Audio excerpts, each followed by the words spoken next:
Sainte Marie, Maman bon Dieu, pour nous. Saint Michel, tout bon ange bon Dieu, pour nous. Saint Jean-Baptiste et Saint José.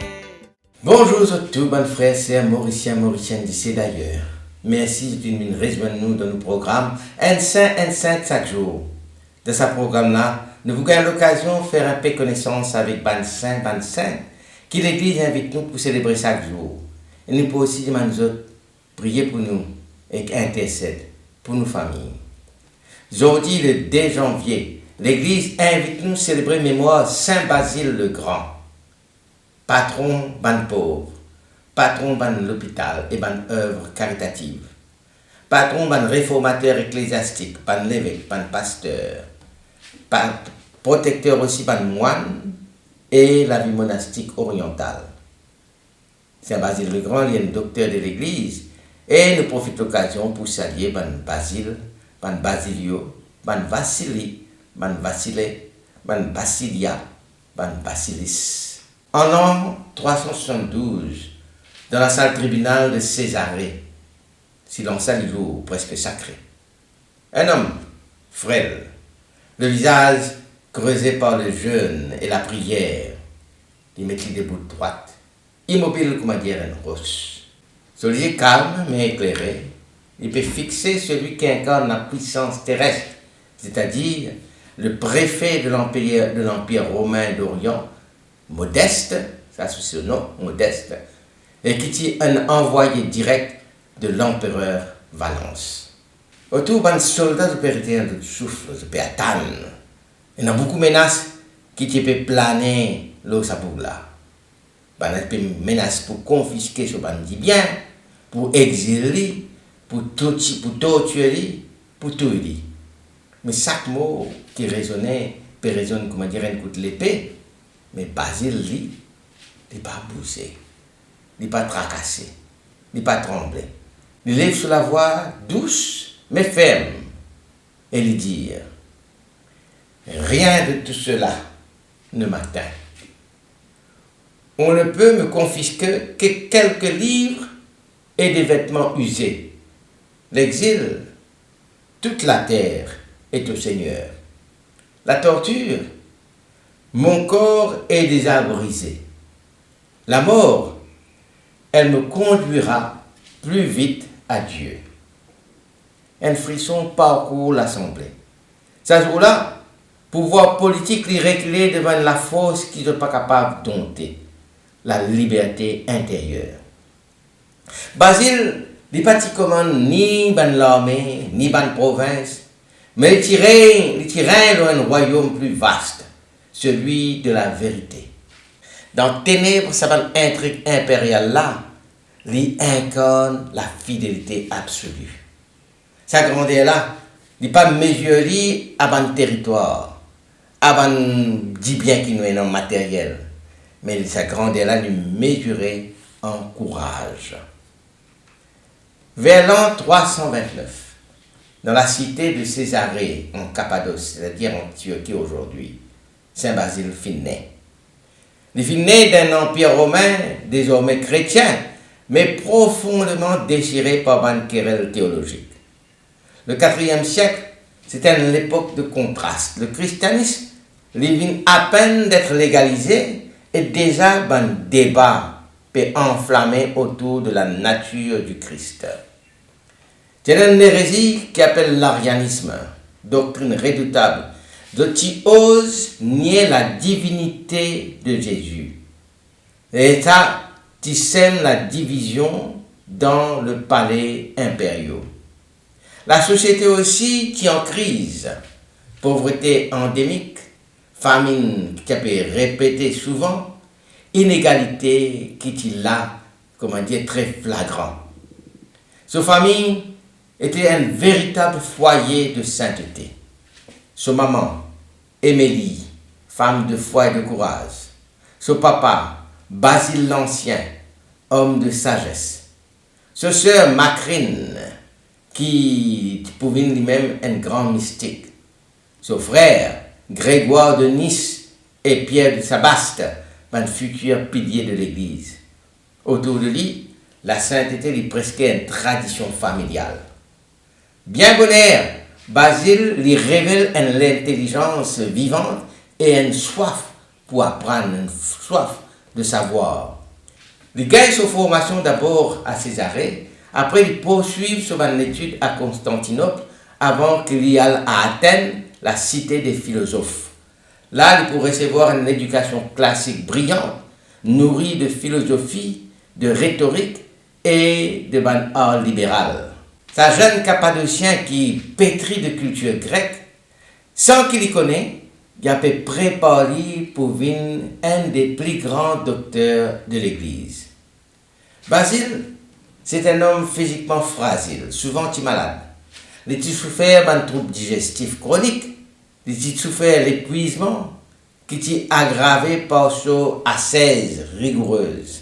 Il a aussi connu un combat intérieur de l'orgueil intellectuel, qui plus tard il confessait lui-même après ses brillantes études.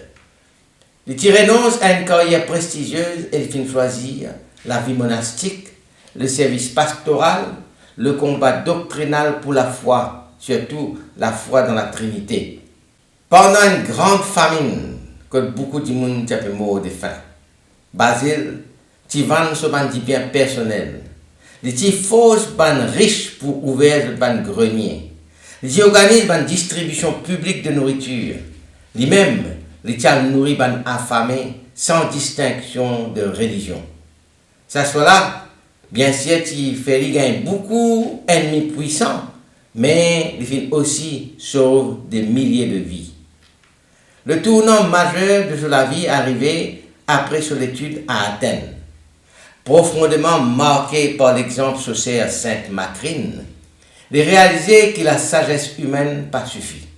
Il peut écrire, je fin gaspille une grande partie de la vie dans ma vanité. Et il convertit intérieurement, il recevoir le baptême, et là il peut faire un voyage en Orient pour y rencontrer un grand ascète, un grand moine. De retour, il peut fondre lui-même le monastère, un monastère communautaire, un monastère qui est équilibré, fraternel et tourné vers le service. L'année 368 plonge la Cappadoce, la Turquie actuelle, dans une détresse indescriptible. Ban champ, stérile, ban grenier, vide, et la faim ronge ban village, comment dire, un diffé invisible. Ban pauvre peut venir vers Césarée, votre visage creusé par la misère.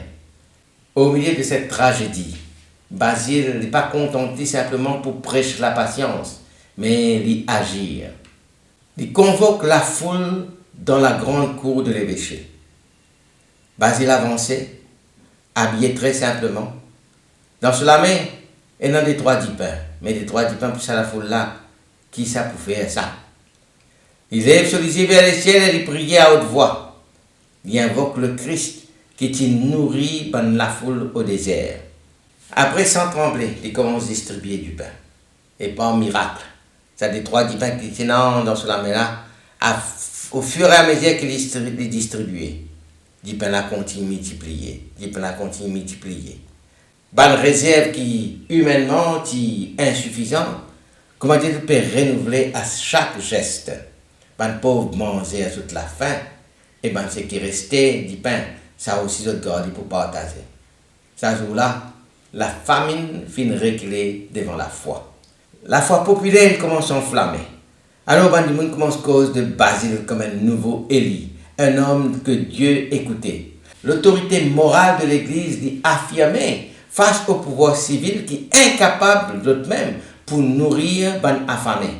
Basile divine pour toujours, le symbole de la providence divine, c'est lui qui fait nourrir les corps et l'âme.